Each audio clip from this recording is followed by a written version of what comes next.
Vas-y, je vais mettre mon chronomètre en route après. Clac. Ah oui, n'aie pas peur, à un moment donné.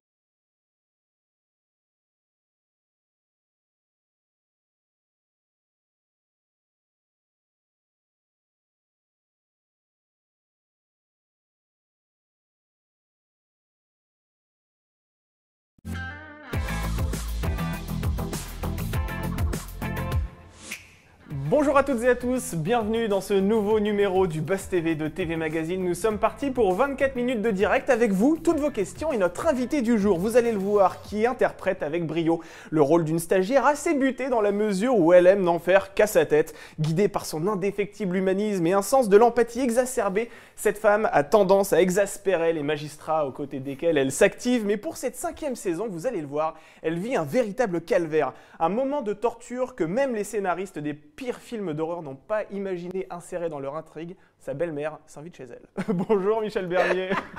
Bonjour. C'est vrai que c'est assez violent. Et quelle belle-mère, c'est vrai, on n'aimerait pas être à votre place. Alors, la stagiaire, on le rappelle, c'est le nom de la série. Ferréol. Exactement, enfin, fabuleuse actrice. Donc c'est la série, La Stagiaire, le nom de cette série dans laquelle vous interprétez le rôle titre chaque mardi en première partie de soirée sur France 3. Ça fait maintenant 5 saisons que vous endossez le rôle de cette stagiaire assez truculente. Est-ce que votre personnage va enfin finir par signer un CDD, quoi, ne serait-ce qu'un CDD ou un CDI, parce que ça fait quand même 5 ans. Écoutez, je crois qu'on n'est pas dans cet esprit-là, en fait. Vous n'avez pas envie de devenir titulaire de votre poste? C'est pas ça, c'est que ce qui fonctionne avec un personnage de stagiaire, comme l'est Constance Meyer, c'est que ça lui laisse une liberté. Ouais. Et je pense que si demain elle devenait juge d'instruction, elle n'aurait pas les mêmes possibilités. Ah oui. Sa liberté, c'est de pouvoir dire, bon, bah, après tout, si on me vire, à l'âge que j'ai, je suis que stagiaire, c'est pas très grave, ça ne remet pas ma vie en cause. Alors que je pense que pour certains juges, on écoute sa hiérarchie plus facilement. Parce qu'il y a une carrière à faire, parce qu'il y a du travail, parce que voilà. Donc je pense que la liberté de cette stagiaire est importante. Oui, c'est ça, c'est grâce à ce statut de stagiaire que vous avez cette liberté de temps. Absolument. Néanmoins, vous n'êtes pas sans savoir, Michel Bernier, que dans la loi, un stage ne doit pas excéder plus de 6 mois. Et vous travaillez dans l'univers judiciaire. Oui. C'est pas un peu paradoxal d'être hors la loi quand on travaille dans un palais de justice? Je pense en fait, le vrai terme de cette stagiaire, c'est auditrice judiciaire. D'accord. Hein, d'accord. Donc on sort de l'école de la magistrature. On décide d'aller faire un stage auprès d'un juge que l'on choisit d'ailleurs. Et donc ça s'appelle auditrice judiciaire. Et ensuite de ça, à la fin de son stage, entre guillemets, le juge donne son avis en disant cette personne est bonne pour le service ou pas. Voilà. D'accord. Bon, je pense que le juge Delcourt est très content que sa stagiaire ne devienne pas juge. Je pense aussi, on va en parler parce que les raisons sont nombreuses. Effectivement, nous sommes en direct sur la page Facebook de TV Magazine et sur lefigaro.fr. Vous pouvez naturellement poser comme toujours vos questions à Michel Bernier. Quel regard portez-vous sur la trajectoire empruntée par cette 5e saison? Est-ce qu'elle fait partie des héroïnes que vous préférez sur France Télévisions? On sait qu'il y en a beaucoup. Dans quel rôle rêvez-vous de voir Michel Bernier? Vous pouvez lui poser toutes vos questions. Elle y répondra juste après les news médias de Sarah Lecoeur.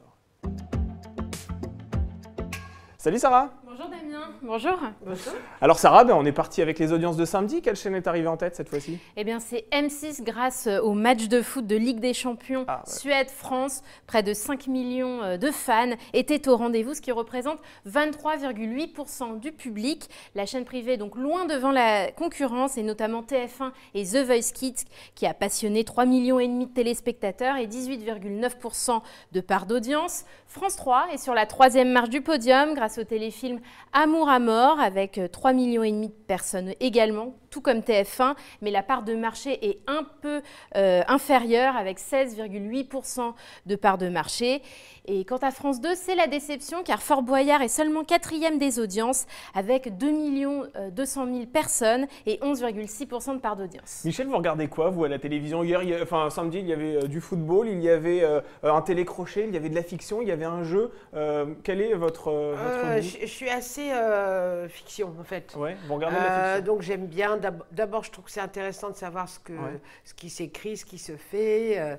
Donc moi, j'aime bien avoir cette référence-là par rapport à mes conversations avec mes producteurs, au présent, au futur. Et puis, alors Fort Boyard, je ne suis pas fan. Ouais. Vous n'aimeriez pas y participer? J'ai refusé, toujours refusé. Vous avez toujours refusé. Et puis, alors le foot, bon, c'est pas mal, voilà. Et puis les télécrochets, enfants, j'ai un peu de mal. Vous avez du mal, c'est vrai. Voilà. Voir des enfants qui se produisent sur une scène, vous avez l'impression qu'ils sont téléguidés par les parents, c'est souvent ce qu'on entend. Je pense que ça fait toujours plaisir, mais c'est qu'on est passé de Jacques Martin avec les petits-enfants qui venaient un peu pour s'amuser à allons faire carrière. Ouais. Et moi, ça m'inquiète toujours parce que je vois les dégâts que ça peut faire déjà sur des adultes ou jeunes adultes qui passent des télécrochets, qui passent des étapes et puis qui sont tout d'un coup abandonnés parce qu'ils ont perdu. Donc, ils travaillent là-dessus avec ça un peu pendant 1 an ou 2. Ils font quelques petits concerts et puis après, c'est terminé. Je sais la détresse et la dépression que ça peut entraîner. Donc, j'imagine que sur un enfant, ça peut avoir des conséquences plus douloureuses. Émotionnellement parlant, ça peut être compliqué. Voilà, c'est dans ce sens-là. Donc, après, évidemment, on est toujours ému de voir une jeune fille ou un jeune garçon qui a une voix extraordinaire, à qui on se dit, après tout, c'est vrai que c'est ce tremplin-là peut-être aura fait que ça ira plus vite. Mais est-ce que ça dure longtemps? C'est pas sûr. Oui, surtout aujourd'hui. Les carrières sont assez éphémères. Allez, on poursuit avec toute autre chose. Une semaine seulement après la rentrée, Cyril Hanouna a déjà décidé de modifier son Access Prime Time. En même temps, est-ce que c'est une surprise? Pas vraiment. Mais c'est vrai que dès ce soir, l'animateur a décidé de changer l'ordre de ses émissions. En fait, si Balance ton poste reste à l'horaire habituel, c'est-à-dire en after school, vers 17h, 17h30, Apprendre ou à laisser et Touche pas à mon poste sont inversés. Donc, ce qui fait que le jeu sera diffusé entre 19h et 20h et l'émission média sera sur la case 20h, 21h. Et pourquoi ce changement d'épaule si soudain? Alors, officiellement, Franck Apieto, le patron de C8, assure qu'il était compliqué de nettoyer le plateau entre les 2 premières émissions, à savoir Balance ton poste et TPMP, qui jusqu'à présent s'enchaînaient dans ce même décor. Mais entre nous, les gestes barrières ont bon dos. En réalité, ils réagissent aux mauvaises audiences enregistrées la semaine passée. Force est de constater que Cyril Hanouna ne crée plus la ferveur à la télévision. Son TPMP a seulement rassemblé entre 400 000 et 600 000 personnes la semaine passée. Il n'a jamais dépassé le million et il est très loin derrière ses principaux concurrents, Yann Barthès et Anne-Elisabeth Lemoine. Donc cette deuxième semaine fait figure de nouveaux tests pour l'animateur. Michel, entre C'est à vous, Quotidien, TPMP, vous vous rendez régulièrement dans quelle émission? Vous aimez C'est à vous. C'est à vous plutôt? Oui, Quotidien, je serais ravie, mais je ne suis pas sûre qu'eux le soient. Oh, pourquoi pas? Vous êtes une actrice je sais pas, ça a été demandé souvent. Ah oui, d'accord. Mais pour l'instant, pas de réponse l'invitation. Mais on ne sait-on jamais, un jour. J'aurai peut-être la carte qu'il faut pour aller à Quotidien. Vous pensez que les gens qui vont dans Quotidien ont la carte vraiment? Je pense, oui. C'est-à-dire que c'est des personnes qui sont qui sont aimées d'un certain happy few, quoi. Voilà. D'accord. Et puis Cyril, j'ai fait quelques fois l'émission. Voilà. Maintenant, c'est vrai que je crois le renouvellement est difficile pour Cyril Hanouna. Je pense qu'il y a un moment, vous savez, il y a très très longtemps de ça, il y avait un dessinateur qui travaillait à Charlie Hebdo qui s'appelait GB, qui avait fait une bande dessinée qui s'appelait L'an 01, qui disait on arrête tout, on réfléchit et c'est pas triste. Et je pense que quelquefois, il faut dégager un peu les choses, se dire où est-ce qu'on en est, qu'est-ce qu'on fait, comment on nous renouvelle les choses, plutôt que de rester tout le temps sur quelque chose sur lequel on a l'impression de s'accrocher. Faire table rase. Oui, à un moment, dire le jeu c'est bien, je fais autre chose et puis on réfléchit à une autre manière de faire. Allez, on va terminer ces news médias avec un coup de gueule, parce qu'il en faut un dans chaque chronique. Voilà, ça fait parler, ça fait du buzz, il y a de la polémique, on adore ça. Le coup de gueule, cette fois-ci, c'est de Marion Rousse contre le journal L'Humanité. Oui, la commentatrice du Tour de France n'a pas apprécié la caricature parue dans le journal cette semaine et dont elle fait l'objet. Alors vous allez la voir apparaître à l'écran. On la voit représentée en petite tenue dans un lit et elle tend une brosse qui lui sert de micro à son compagnon, le coureur cycliste Julien Alaphilippe. Et elle lui pose cette question: Julien, pouvez-vous répondre aux questions de France Télévisions? Alors une image qui relativise son impartialité dans la compétition que dispute le sportif et qu'elle commente. Alors la principale intéressée n'a pas tardé à réagir et hier soir sur Twitter, elle écrit « Désabusé, l'humanité porte de plus en plus mal son nom. Il faut n'avoir aucun respect des femmes et de la femme pour pour abaisser à ce point 6 ans de consulting sportif à la télévision. Alors, ce message a été relayé des dizaines de milliers de fois sur les réseaux sociaux, notamment par des personnalités issues du milieu sportif. Michel, cette caricature, elle vous choque ? Alors moi, je ne vais pas rentrer là-dedans parce que moi, je suis née à travers Charlie Hebdo, Harakiri, et j'estime que la liberté de dessiner, de penser, d'écrire, de faire rire doit rester mais suprême. Après, vous savez, à l'époque des Guignols, je veux dire, il y a des gens qui ont morflé, hein, je veux dire, dans leur vie privée. Et puis bon, ben, on ne se serait pas passé des Guignols quand même. Donc voilà, j'imagine que pour cette jeune femme, c'est effectivement certainement une blessure et qu'elle peut mal le prendre.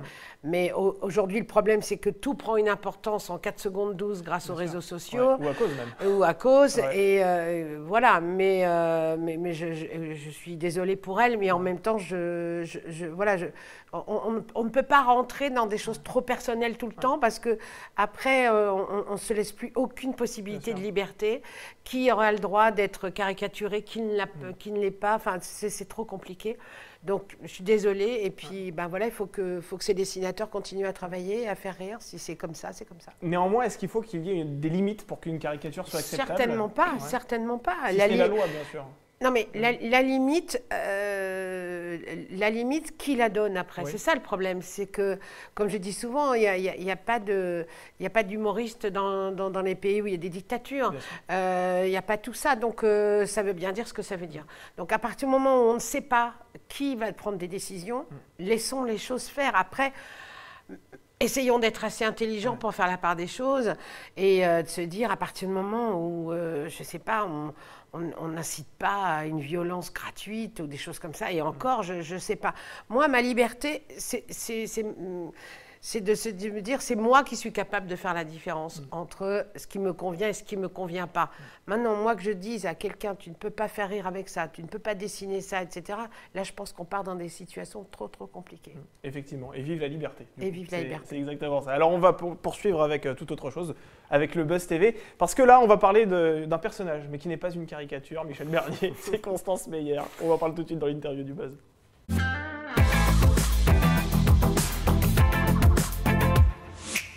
Alors Michel Bernier, France 3 diffuse un nouvel épisode de La Stagiaire ce mardi donc à 21h05. C'est une série donc dans laquelle vous endossez le rôle de la très intrépide Constance Meyer. Et cette fois-ci, vous allez enquêter sur le meurtre d'un jeune joueur de football dont le corps est retrouvé inanimé dans un vestiaire. Alors la première question que je voulais vous poser, comment le personnage que vous êtes va-t-il faire pour retrouver l'auteur de ce meurtre absolument abominable ? Mais vous pensez que je vais vous raconter J'aimerais bien. Spoiler tout. Je ne sais pas, non, je ne vous raconterai rien. Mais ce qui est intéressant dans cette enquête-là, c'est effectivement, alors c'est le milieu du football, mais un milieu avec des jeunes qui y croient, qui rêvent. Et voilà, c'est là où j'aime bien quand nos scénaristes vont enquêter sur des sujets qu'on ne connaît pas bien. Voilà. On n'est pas sur une grosse équipe de foot, on n'est pas sur des choses comme ça, c'est vraiment des jeunes. Comment est-ce que ça se gère, comment est-ce qu'ils y croient, comment est-ce qu'ils s'intègrent. Voilà, il y a tout ça. Mais je ne vous dirai pas comment je fais. Il y a toujours ce fil rouge, dans ce fil rouge, un sujet de société dans La Stagiaire. Vous avez à cœur justement de traiter toujours un sujet assez grave. Là, en l'occurrence, c'est les jeunes et la façon dont on les gère, cette pression qui pèse sur leurs épaules. C'est important que la fiction aussi s'empare de ces sujets de société. Oui, je pense que c'est un peu... D'ailleurs, c'est ce que fait de plus en plus la télévision. Oui. Le cinéma a un peu laissé tomber... sauf ces dernières années, entre Invisible, etc. On sent que le cinéma reprend un peu du poil de la bête là-dessus. Mais c'est vrai que la télévision est très attachée aux faits de société. Moi les scénarios, ils arrivent vers moi et je les lis. Et souvent, les scénaristes, ils sont quand même bien balèzes. Et quand même, ils vont chercher effectivement des sujets qui sont un peu tendus, qui permettent à la série de traverser des endroits, des enquêtes un peu différentes et qui fait qu'on arrive à faire le melting pot entre les enquêtes, les histoires personnelles. Voilà. Alors Constance Meyer, votre personnage, c'est une femme profondément généreuse, elle est humaniste, elle a tendance à mettre beaucoup d'affect dans son travail. Est-ce que c'est une façon aussi de dénoncer peut-être le manque d'humanité de la justice française ? Est-ce qu'elle véhicule un message aussi, ce personnage, dans cette fiction ?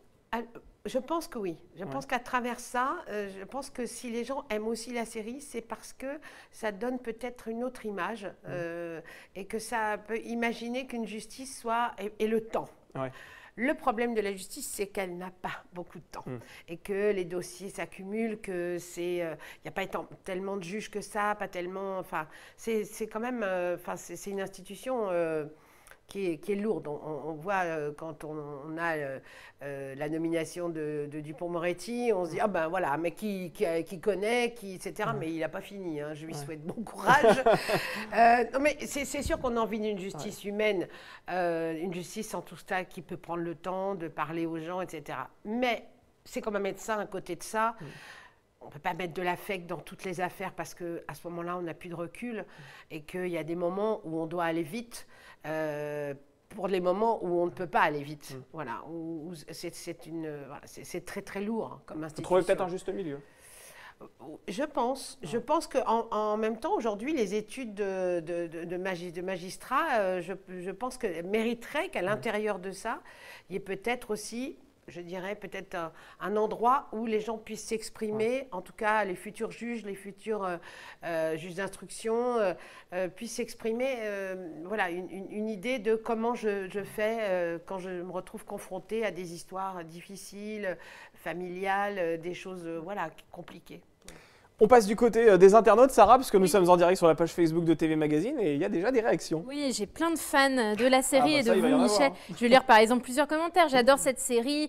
Bravo Michel, ça c'était Vanessa. Agnès, votre trio avec Philippe Lelièvre et votre jeune patron est magique. J'espère que la série va durer. Et j'ai plusieurs, vous l'évoquiez tout à l'heure, Éric Dupond-Moretti. Et j'ai Fabrice qui se demande ce que vous pensez de sa nomination au ministère de la Justice. C'est un acteur lui aussi, hein? Et oui.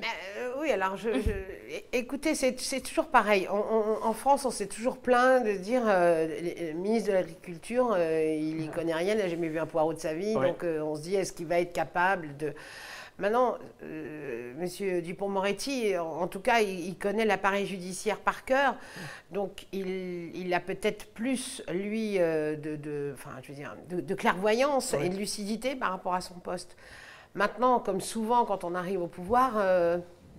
faire bouger les choses ne tient pas que de soi-même. Il va se heurter sans doute face à des obstacles technocratiques, etc. Mais à partir du moment où il a été nommé tout de suite, ça a été des volets de bois vert. Donc, entre les jalousies, les inquiétudes, les pourquoi lui et pas moi, enfin, 1000 choses, je pense qu'il a... Mais bon, c'est un homme qui a un caractère fort et qui ne s'en laissera pas compter, je pense.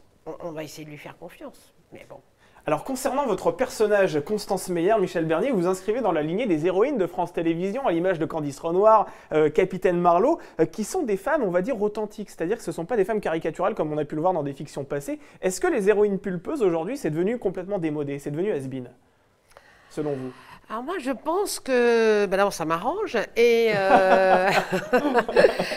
non, mais j'ai l'impression que l'arrivée d'Anne Olmès à la direction de la fiction, d'abord de France 3 et ensuite maintenant France Télé entièrement, je pense aussi qu'il y a je sais pas, une intelligence par rapport aux téléspectateurs et la téléspectatrice, de se dire, la télé, elle est dans le salon et la télé, elle a besoin aussi de choses qui font rêver, mais aussi de choses qui sont proches. Donc, si c'est que des petites Marilyn Monroe qui mènent des enquêtes, au bout d'un moment, je ne suis pas sûre qu'on arrive dans une réalité de femmes. Personne ne s'identifie. Voilà. Les femmes, elles sont aussi bien que ce soit Cassandre ou Candice Renoir ou moi ou Marlowe, encore extrêmement toutes différentes, mais des femmes ancrées dans la vie. Même Capitaine Marlowe, je veux dire, c'est une femme ancrée dans une espèce de perception des choses, un peu cash, un peu comme ça, comme on peut rencontrer pas mal de femmes. Moi, c'est peut-être plus dans une espèce de côté vie de famille, boulot, empathie, dans un milieu un peu obscur. Et puis Candice, Cécile Bois, cette espèce de solarité qu'elle a, d'une femme aussi ancrée au départ dans la vie de famille et dans la vie professionnelle. Et Cassandre, c'est pareil, Gwendoline Amon, c'est aussi une très jolie femme. Et en même temps, ancrée dans des réalités qui ne font pas que ce sont que des filles de papier glacé. Bien sûr. Et c'est vrai, alors la spécificité de cette saison, j'en parlais tout à l'heure en introduction, c'est l'irruption de votre belle-mère, de la belle-mère de Constance Meyer dans votre vie.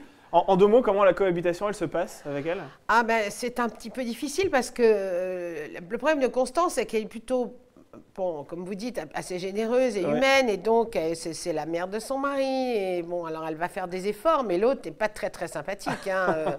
Elle lui ramène quand même au départ une espèce de flûte en os de lama qui sent mauvais. C'est l'intention qui compte. Oui, mais c'est ce qu'elle dit. Mais on ne sait jamais quoi vous offrir. C'est toujours des petites phrases un peu piquantes d'Andrea Ferréol, en tout cas de la belle-mère dans la série.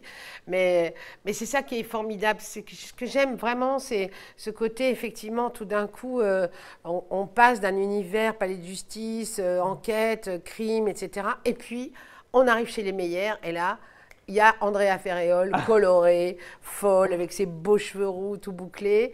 Mon mari qui essaye de s'en sortir avec une mère et une femme tellement différentes. Un peu tiraillé entre les deux parties. Ouais.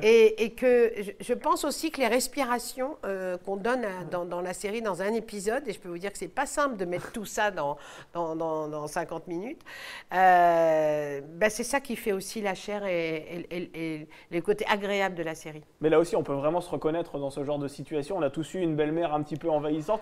Vous en avez déjà eu des belles-mères aussi envahissantes, Michel Bernier? Pas trop, pas comme ça. Pas comme ça. Mais je pense qu'à partir, moi qui suis moi-même belle-mère, je pense qu'à partir du moment où on est belle-mère, on a déjà un travail à faire. Mais moi, j'essaye d'être une belle-mère pas trop intrusive, calme. Je les laisse faire ce qu'ils veulent et quand on a besoin de moi, je suis là. Mais bon, de temps en temps, un petit coup d'espionnage, ça fait pas de mal. Hein. Tout de suite. Sarah, des questions? Oui, j'ai encore des compliments. Là, c'est Elisabeth qui écrit « Bravo Michel, je t'adore, ne change rien ».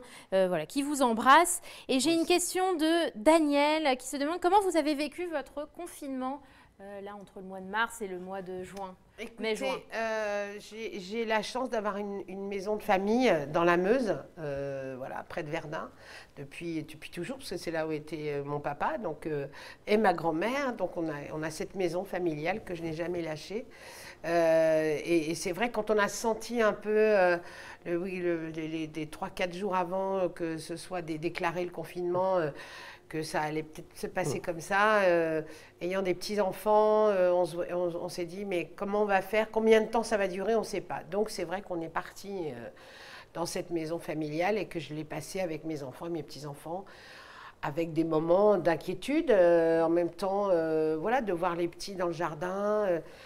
Ça fait plaisir de les voir grandir aussi, de les connaître encore mieux, parce que je suis encore une grand-mère qui travaille beaucoup. Et puis, je m'entends très bien avec mes enfants, donc j'ai pas de... Voilà. Mais je dirais que c'était plus personnel dans l'idée de nos métiers d'intermittents, parce que là, à ce moment-là, je ne savais pas du tout si on allait pouvoir tourner à nouveau la série. La tournée de mon spectacle Vive demain s'est arrêtée du jour au lendemain. Donc, évidemment, le moment où on se dit qu'est-ce que c'est que ce truc, combien de temps ça va durer, et puis où on commence à s'appeler avec tous les copains et tous les techniciens, tout le monde commence à être un petit peu... il y a eu des moments, ma fille est intermittente elle-même, comédienne, donc on était un peu... il y avait des jours avec et des jours sans. Quand on m'a appelé pour me dire, écoute, déjà il y a eu le déconfinement, on s'est dit, enfin, on va peut-être pouvoir récupérer une vie à peu près normale. Et puis quand on m'a dit, ça y est, on va tourner, je dis, alors il y a déjà une partie qui va pouvoir retravailler.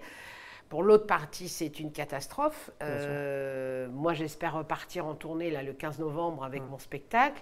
Maintenant, je vois que ça y est, il y a des zones rouges, des zones vertes et des zones, je ne sais pas quelles couleurs. Orange, enfin bon. Voilà, donc pour l'instant, en ce qui concerne les spectacles vivants, tout le monde fait au mieux pour qu'on puisse repartir. Maintenant, il faudrait des choses plus plus clair, quoi. Voilà. Mais je pense que c'est pas si évident. Juste avant de parler de votre spectacle, Michel, je voulais une dernière question sur La Stagiaire, parce que évidemment, même si cette série cartonne, a encore plus de 4,5 millions de téléspectateurs en moyenne sur les 4 premiers épisodes de la 5e saison, on sait que cette série n'est pas immortelle. Un jour, forcément, elle s'arrêtera. Je vous souhaite le plus tard possible, bien sûr. Quelle fin aimeriez-vous donner à votre personnage? Vous y avez déjà réfléchi?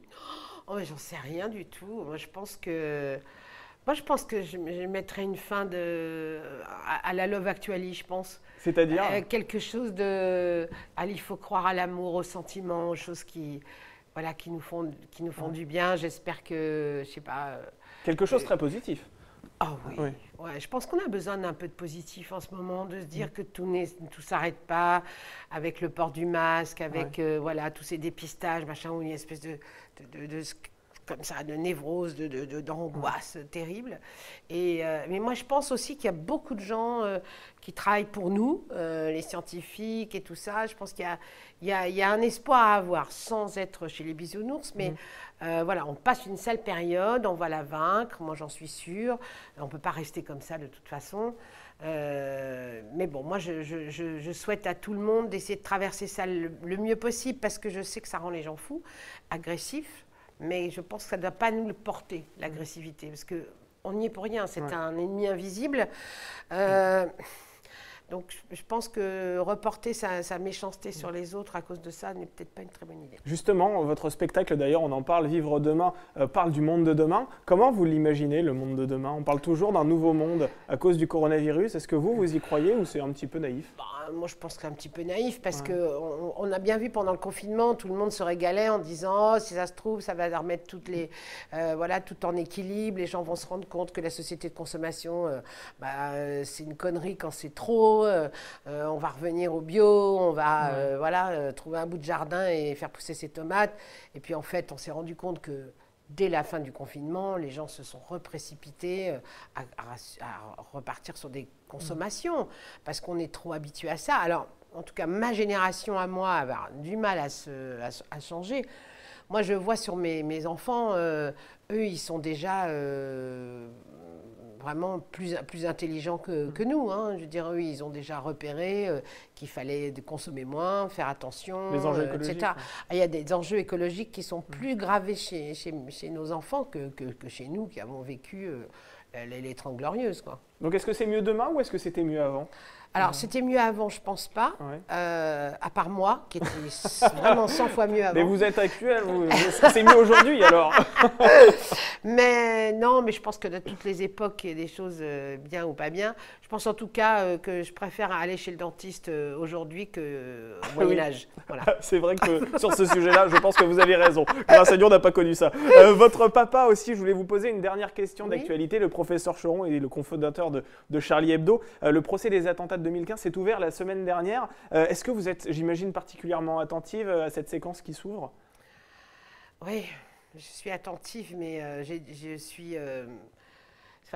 ce qu'on disait tout à l'heure sur la liberté, moi j'ai vécu l'époque où il y avait des procès, où à la limite ils venaient cracher contre les vitres du journal, pas où on réglait ses comptes à coups de Kalachnikov. Quoi. Personnellement, je trouve ça formidable, en tout cas la couverture de Charlie Hebdo, tout ça pour ça. Et c'est tellement intelligent. Qui a repris les anciennes caricatures de Mahomet. Ouais, je trouve ça intelligent. Et à la fois, je suis pas rassurée non plus. Je me dis pas, même si j'espère qu'ils vont être punis pour ce qu'ils ont fait. En plus, on les a pas tous retrouvés. Donc, j'espère en tout cas, j'aimerais bien qu'on puisse imaginer que les gens puissent penser ce qu'ils veulent. Je reviens à ce que je disais tout à l'heure, c'est qu'on peut avoir la religion qu'on veut sans être obligé de se dire il faut que tout le monde ait la même, quoi. Et que ça n'enlève rien aux croyances de quelqu'un que de ne pas croire en ses croyances. Donc voilà. Mais j'espère que ces gens seront punis comme ils le doivent. Et vous pensez qu'on reviendra à quelque chose d'assez libre un jour, qu'on regagnera cette liberté d'expression? Est-ce que vous pensez à l'heure des réseaux sociaux, à l'heure où justement, comme vous le disiez tout à l'heure, par rapport à la caricature de l'humanité, où un rien peut enflammer la toile en 4 secondes. C'est pour ça qu'il faut qu'on tienne. Ouais. C'est pour ça que je trouve bien que un gouvernement, un ministre de la Culture puisse soutenir la liberté d'expression à tout crin. Parce que c'est important. On est le pays de la culture, le pays de la liberté, des grands auteurs. On a fait des révolutions. Quand on regarde, franchement, tout ce qu'on a appris, tout ce qu'on a... l'intelligence qui nous a menés, on ne peut pas lâcher tout ça. On ne peut pas aujourd'hui ne pas aimer Boris Vian. On ne peut pas s'en passer, je dirais. Après, on n'aime pas, mais comment se passer de ça? Mais on peut rebaptiser les 10 petits nègres, par exemple? Oui, mais ça, je pense que ça a déjà été fait, même aux États-Unis et même en Angleterre déjà. Oui, je peux comprendre. C'était une manière... Je pense que de la part d'Agatha Christie, il y avait j'imagine qu'il n'y avait rien de raciste là-dedans et que c'était ces petites statuettes et que c'était une façon de parler de l'époque. Elle était maligne, je crois pas, mais bon, ça n'augurait pas de ça. Aujourd'hui, je peux comprendre que, effectivement, vu les problèmes de racisme auxquels on est confronté aux États-Unis et partout, chaque chose devient extrêmement brûlante, extrêmement inquiétante. Mais bon, il faut aussi savoir que ce sont des évolutions de société et je suis assez pour ça, effectivement. Allez, on va reprendre une dernière question, une toute dernière question sur la page Facebook de TV Mag. Je prends celle de Fanny qui se demande si vous avez des projets professionnels avec votre fille de fiction. Avec Charlotte Gassio, oui, on aimerait tellement un jour se retrouver. Oui, on l'a déjà fait. On était montés sur scène toutes les deux avec un spectacle. C'était plutôt une lecture parce que c'était un échange de messages entre une mère et sa fille qui s'appelait « Je t'ai laissé un mot sur le frigo ». Mais oui, on aimerait un jour se retrouver, bien sûr. Bien sûr. Eh bien, nous, on va vous retrouver tout de suite dans la dernière rubrique qu'on va faire rapidement. Ça s'appelle le sucré salé, vous allez voir. Bon, le sucré salé, cher Michel Bernier, c'est le moment où vous allez vous fâcher avec tout le monde. C'est pas compliqué. On va vous soumettre 2 propositions, il faut que vous n'en choisissiez qu'une. Alors, on va commencer par la plus compliquée. Philippe Lelièvre ou Antoine Hamel? Voilà, mais pourquoi faire Pourquoi faire voilà. Allez, pour partir en vacances, disons. Allez. Alors les deux ensemble. Les deux ensemble, avec leurs femmes et leurs enfants. Ah oui, alors c'est une grosse ville là que vous allez louer. Laurent Ruquier ou Philippe Bouvard? Laurent Ruquier. Laurent Ruquier, exactement, l'animateur des grosses têtes. La justice ou la police? Mais comment on va faire l'un sans l'autre? C'est très compliqué. C'est compliqué. Oui. Bon, là, aujourd'hui, vous êtes dans l'univers judiciaire, on va le rappeler. La scène ou la télévision, s'il devait y en avoir plus qu'un seul? Aujourd'hui, moi, je fais les deux. J'ai la chance de faire les deux tout le temps. Donc, c'est 2 émotions tellement différentes. La scène, c'est ma maison. C'est vrai qu'on parlait du confinement tout à l'heure, l'angoisse de ne plus remonter sur scène. Alors, vous n'avez pas eu l'angoisse de ne plus tourner pour la télévision? C'était différent parce que j'aurais été arrêtée de tourner au moment où comme j'ai eu pas mal de copains qui se sont arrêtés, moteur, action, non, rien du tout. Pas d'action. Rentre chez toi. Moteur, une action. Et je pense que peut-être que j'aurais eu encore plus d'angoisse, mais là, c'était vraiment, on salue et puis on vient nous dire demain, tu joues plus. Donc c'est compliqué. Allez, un dernier, la Meuse ou Paris? Oh là, j'ai 2 amours, mon pays et Paris. Paris pour toujours. Paris quand même. La Meuse, c'est ma famille. La Meuse, c'est la famille. Bon, très bien. Ce sera dessert et fromage pour vous, alors, Michel Bernier. Oui, hélas. Merci beaucoup. Je rappelle que vous interprétez donc le rôle principal dans La Stagiaire. Ce sera ce mardi à 21h05, donc sur France 3. Merci encore d'avoir accepté notre invitation. Merci à vous. Merci Sarah pour vos news médias de qualité et les questions des internautes. Et on se retrouve demain avec un acteur qui a l'habitude de nous faire rire, mais qui cette fois-ci va très certainement nous tirer les larmes dans le terrain de l'émotion cette fois-ci, puisqu'il va interpréter un rôle dans une fiction qui parle de la trisomie 21. Demain, nous recevrons à 9h. Soyez au rendez-vous. On avance d'une demi-heure plus tôt. Harry Habitant qui sera avec nous donc demain sur le plateau du Buzz TV. En attendant, je vous souhaite une excellente journée et je vous dis à demain pour un nouveau Buzz TV.